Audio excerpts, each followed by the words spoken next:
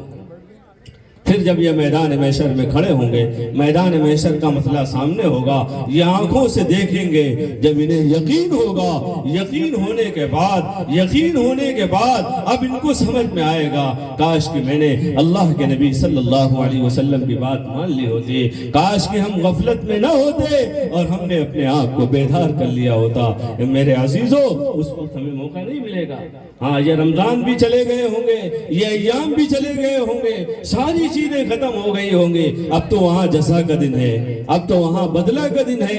جو ہم نے کام کیے ہیں ان کاموں کی جزا ہمیں اللہ کے یہاں دی جائے گی. قرآن میں اللہ فرماتا ہے فَمَن يَعْمَلْ مِثْقَالَ ذَرَّةٍ خَيْرًا يَرَهُ وَمَن يَعْمَلْ مِثْقَالَ ذَرَّةٍ شَرًّا يَرَهُ. جو جیسے عمل کر کے آئے گا اللہ کے یہاں اس کو بدلہ دیا جائے گا. اگر روزہ رکھا ہے تو قبر میں یہ روزہ اس کے لیے یہ مصیبت سے نجات کا ذریعہ بنے گا. اگر قرآن پڑھا ہے تو یہ قرآن کی تلاوت یہ عذاب قبر سے اسے نجات دلائے گی. اگر نمازیں پڑھی ہیں تو یہ نمازیں عذاب قبر سے نجات دلائیں گی. اگر مصیبتوں پر صبر کیا ہے تو یہ صبر یہ ہمارے کام آئے گا. اگر ہم نے ذکر و اذکار کیے ہیں تو یہ ذکر و اذکار یہ ہمارے کام آئیں گے. ہم نے جو بھی ہم نے خیر کا کام کیا ہے یہ سارے خیر کے کاموں کا اجر کل ہمیں قبر میں ملے گا. جو ہم نے کیا ہے اللہ کے یہاں اس کا بدلہ ہمیں ضرور ملے گا. فَمَن يَعْمَلْ مِثْقَالَ ذَرَّةٍ خَيْرًا يَرَهُ وَمَن يَعْمَلْ مِثْقَالَ ذَرَّةٍ شَرًّا يَرَهُ.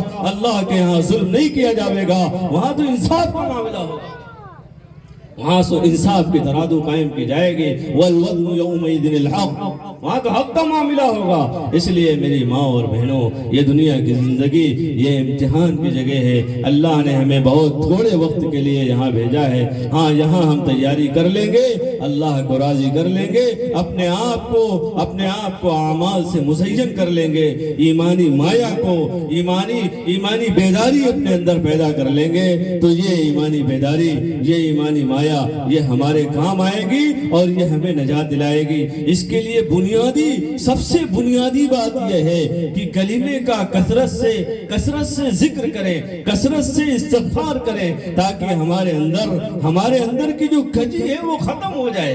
ہمارے اندر کا جو تعلق بگڑ گیا ہے, ہمارے اندر کی کیفیتیں جو بگڑ گئی ہیں, یہ کیفیتیں صحیح رخ پر آ جائیں, ہمارا تعلق اللہ کی ذات سے مضبوط ہو جائے. کلمے کا خوب اہتمام کرنا ہے, تیسرے کلمے کی تسبیح پڑھنا ہے, استغفار کا اہتمام کرنا ہے, درود شریف کا اہتمام کرنا ہے اور کثرت سے تلاوت کرنی ہے. قرآن کریم کا نزول اسی مہینے میں ہوا ہے, اس لیے قرآن کریم کی خوب تلاوت کرنی ہے, زیادہ سے زیادہ تلاوت کرنی ہے. اپنے آپ کو دین کے کاموں میں لگائے رکھنا ہے اور آئندہ عزم کرنا ہے کہ آئندہ ہم سے کوئی گناہ نہ ہونے پاوے, ہماری نمازیں نہ چھوٹنے پاوے, کوئی خیر کا کام ہم سے ترک نہ ہونے پائے, کہ ہمیں اللہ کے سامنے کھڑا ہونا ہے. ہمارا مواخذہ ہوگا, ہمارا حساب ہوگا, ہمارے سامنے مراحل آنے والے ہیں.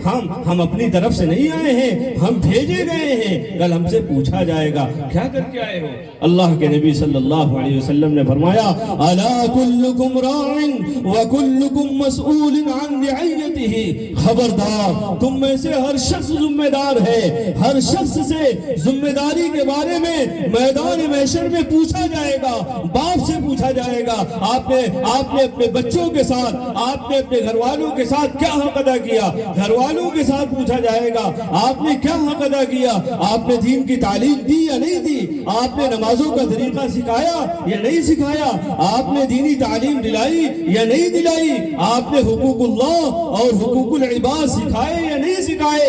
ان تمام چیزوں کے بارے میں کل میدان محشر میں پوچھا جائے گا، کیا حق ادا کر کے آئے ہو، کیا بنا کر کے آئے ہو۔ اس لیے میرے عزیزو وہ کل ہمارے سامنے کھلی ہوئی کتاب ہوگی، حق کا معاملہ ہوگا، انصاف کا معاملہ ہوگا۔